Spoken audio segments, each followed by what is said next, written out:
Welcome back to class. My name is Mike Ellis.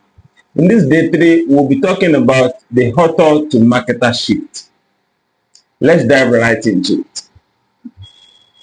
So the reality at this point in time is that most authors don't fail at writing. They fail at selling. And that's what we've tried to establish so far. Many authors publish and expect sales to happen automatically. But publishing is not the finish line. It is the starting point. Now, what is the wrong mindset that most authors have? It is the fact that they feel I have written it.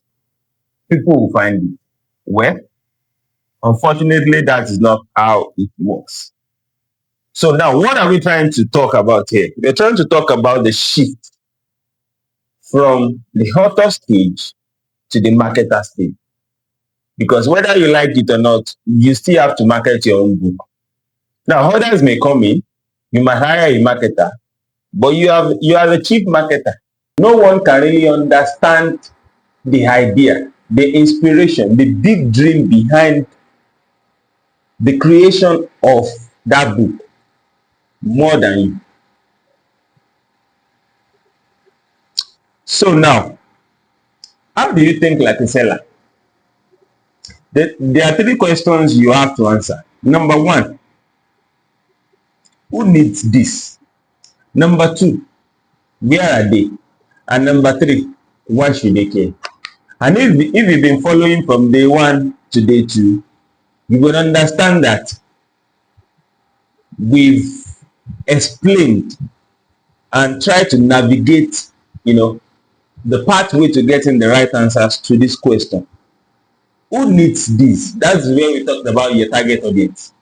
Who are you directing the solution to? The information inside your book, the value you've created, who is it meant for?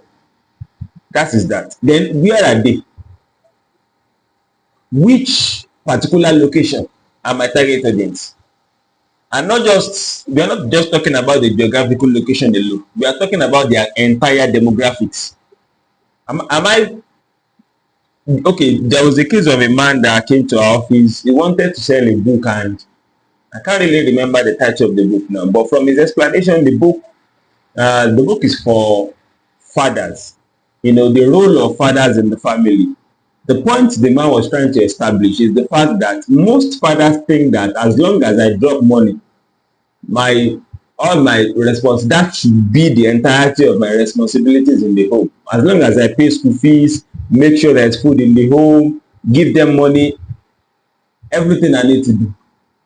But then the man is trying to establish the fact that fathers need to be present also. Not just about the money. You need to be present in the child's life.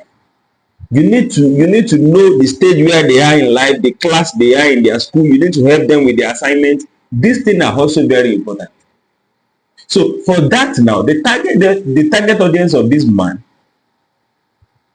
answering the second question, which is where are they, should be, okay, where would he find fathers?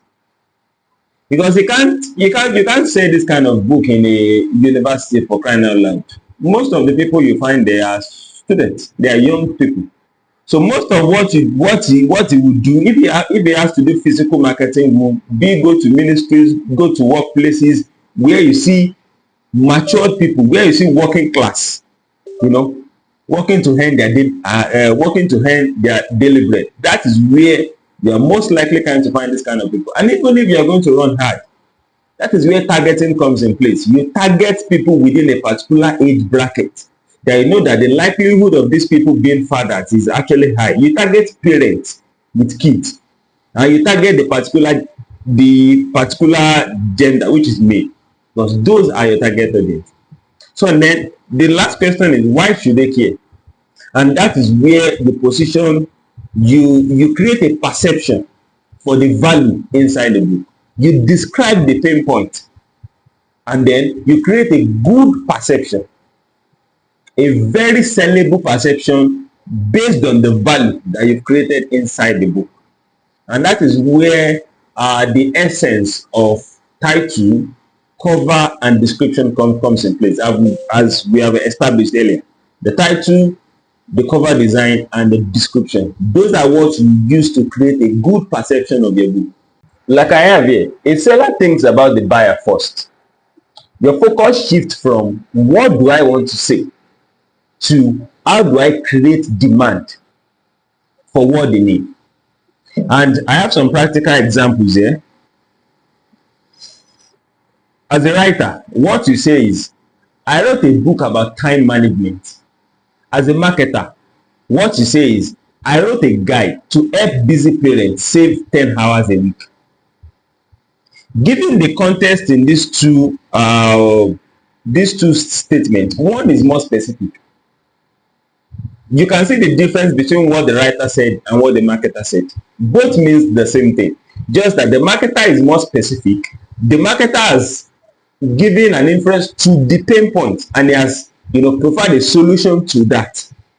He has explained in that very short sentence what this book is really about. Let me come again. The writer said, I wrote a book about time management. The marketer said, I wrote a guide to help busy parents save 10 hours a week. So with what we have in this example, you can see that it is still the same book, however, different positioning. Marketing is about translating your chapters into tangible benefits. You go from chapter 1, chapter 2, chapter 3, chapter 4 to actually identifying what particular problem was solved in this particular chapter. So you can actually drop a comment on a post on, let's say, Facebook, or you just you drop a comment on Quora or any other platform like that. You provide solution to maybe whatever someone is talking about, and you refer to a particular chapter in your book. You can say, I explained explicitly about this in chapter 5 of my book. So. That is when you start becoming a marketer. Because at that point, it's no longer the numbering, no longer chapter 5 to chapter 5 to chapter 10. No, it's about the particular problem that was solved in each chapter of your book. What are the few takeaways here? Visibility drives sales. And with this, I think it has summarized whatever we've said so far. Creating visibility, that is your sales trigger. Now, like I have it, great books don't sell. Visible books do. Your job now is to be seen, to be heard, and be understood by the right person. Let me come again. Great books don't sell. Visible books do. So your job is to be seen and be heard and be understood by the right person.